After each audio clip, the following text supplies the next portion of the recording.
अरशद नदीम की वालिदा कहती हैं कि टोक्यो ओलंपिक्स में उनका बेटा मेडल तो ना जीत सका, लेकिन उसने अवाम के दिल जीत लिए। उन्हें उम्मीद है कि आइंदा मुकाबलों में अरशद नदीम ज़रूर पाकिस्तान के लिए मेडल जीत कर लाएंगे। वो मियां चन्नू में जियो न्यूज़ की नुमाइंदा मेमूना सईद से बातचीत कर रही थी। दिल जीते हैं, ठीक है, हमारा बेटा ये गाँव आगे से भी दिल जीतेगा, कामयाब होएगा, पाकिस्तान का नाम रोशन करेगा, पाकिस्तान का झंडा लगाएगा और मेडल जीत के आएगा इंशाल्लाह ताला। जो लोग भी खड़े हैं, थे हैं, आए हैं, उनको सारे को फख्र है भी हमारा बेटा भाई या जो भी है इंशाल्लाह ताला आगे कामयाब होएगा और पाकिस्तान का नाम रोशन करेगा।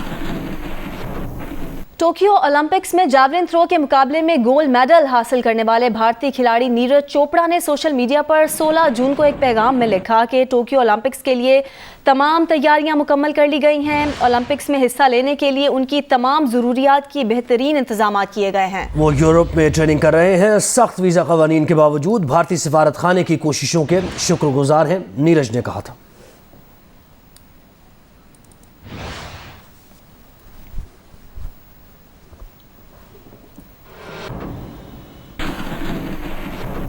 अरशद नदीम की कामयाबी हम इसे कहेंगे, कामयाबी पर बात करेंगे, क्योंकि जिन हालात में अरशद नदीम ने कम्पीट किया है और ये मुकाबला किया है, बहुत बड़ी बात है। 5वीं पोजीशन पर आना भी कामयाबी है। लेकिन हालात पाकिस्तान में हैं क्या, एथलीट्स के लिए क्या सहूलियात मिलती हैं, इस पर बात करने की बहुत ज़रूरत है। स्पोर्ट्स जर्नलिस्ट भी हमें ज्वाइन करेंगे, इसके साथ साथ एनालिस्ट भी हमारे साथ होंगे। इस वक्त अतीकुर रहमान हमारे साथ मौजूद हैं और एथलीट कोच रोमा अल्ताफ़ साहिबा भी हमारे साथ मौजूद है।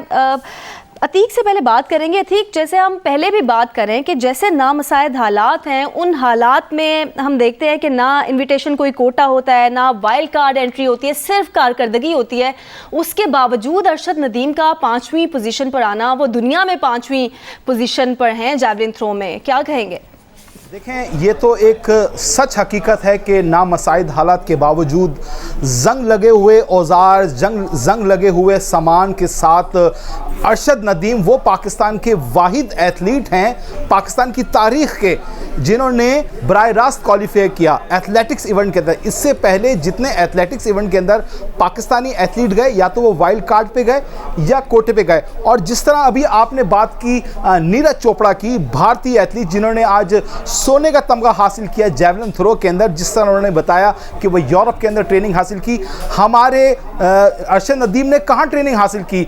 पंजाब के स्टेडियम में ट्रेनिंग हासिल की। और नीरज चोपड़ा भारत के वो एथलीट हैं, सिर्फ भारत ने, सिर्फ इंडिया ने नीरज चोपड़ा के ऊपर लगभग पाकिस्तानी 4 करोड़ रुपए खर्च किए उनकी ट्रेनिंग के ऊपर।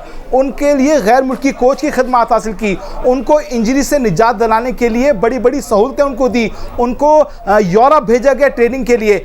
हरियाणा से इनके ताल्लुक है, नीरज चोपड़ा का, पानीपत में रहते थे ये हरियाणा के, वहीं से इनका ताल्लुक है। लेकिन हमारे अरशद नदीम मियां चन्नू को आप कहीं नहीं भेज सकते, तो क्या पाकिस्तान स्पोर्ट बोर्ड कर रही है, पाकिस्तान ओलंपिक एसोसिएशन क्या कर रही है, या एथलेटिक फेडरेशन ने ऐसा क्या किया? अगर अरशद नदीम अपने बलबूते पर यहां तक पहुंच सकता है, अगर थोड़ी सी सहूलत होती, थोड़ी सी तवज्जो होती, थोड़ा सा सपोर्ट होता, तो आज अरशद नदीम भी जो है हमें मेडल पोजीशन पर नजर सकता था। अच्छा, एथलेटिक फेडरेशन क्या कर रही है और क्या एथलीट्स की सपोर्ट की जा रही है, ये ज़रा जानते हैं एथलेटिक्स कोच रोमा अल्ताफ़ साहिबा से। रोमा साहिबा, आप बताइएगा कैसे ट्रेनिंग होती है? जैसे अब ओलंपिक्स में कम्पीट करना था एथलीट्स को, तो क्या बजट रखा गया था और क्या ट्रेनिंग सेशंस, ज़रा बताइए थोड़ा सा इस बारे में। सबसे पहले तो मैं कंग्रेचुलेट करना चाहूँगी अरशद नदीम को, जिन्होंने इतनी कम उम्री में और इतनी कम फैसिलिटीज़ के साथ जिस तरह से कम्पीट किया है आज, वो एक बहुत ही काबिल तारीफ़ है।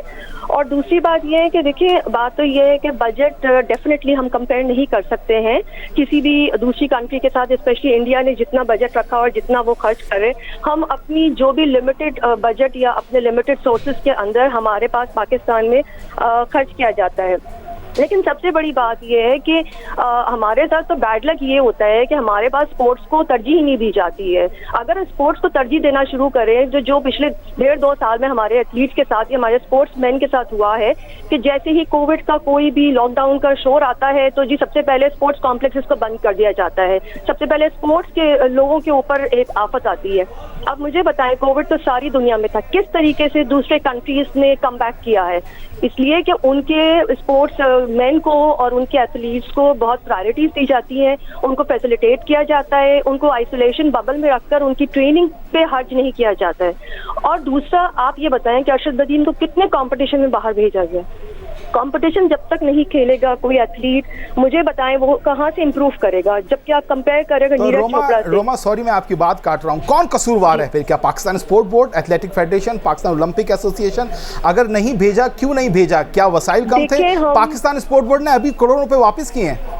देखिए, हम किसी को भी ब्लेम यहाँ पे नहीं कर सकते हैं क्योंकि मसला ये है कि हम किसी एक को कहते हैं तो दूसरा कहता है कि जी वो है कसूरवार। जो भी एसोसिएशंस, फेडरेशंस या गवर्नमेंट लेवल पे जो भी लोग हैं, हम किसी को भी ब्लेम नहीं कर सकते क्योंकि अपनी अपनी कैपेसिटी में वो क्या कर रहे हैं आज तक की पिक्चर ही क्लियर नहीं हो पाई है। एक दूसरे को क्रेडिट लेने के लिए तो हम सब आगे आ जाते हैं। अतीक, यहाँ पे एक और चीज़ जो लोग सोचते हैं वो ये सोचते हैं कि अब अरशद नदीम जिन हालात में ट्रेनिंग की अरशद ने अपने बलबूते पर की, बिल्कुल भी वसाइल नहीं है इनके पास, तो हम ये सोचते हैं कि अगर थोड़ा सा पेट्रोनाइज किया जाए, यानी थोड़ी सी सपोर्ट कर ली जाए, तो आज अरशद नदीम ब्रॉन्ज क्या गोल्ड मेडल लेके आ रहा होता, क्योंकि 86 तो अरशद नदीम ने वैसे भी किया था।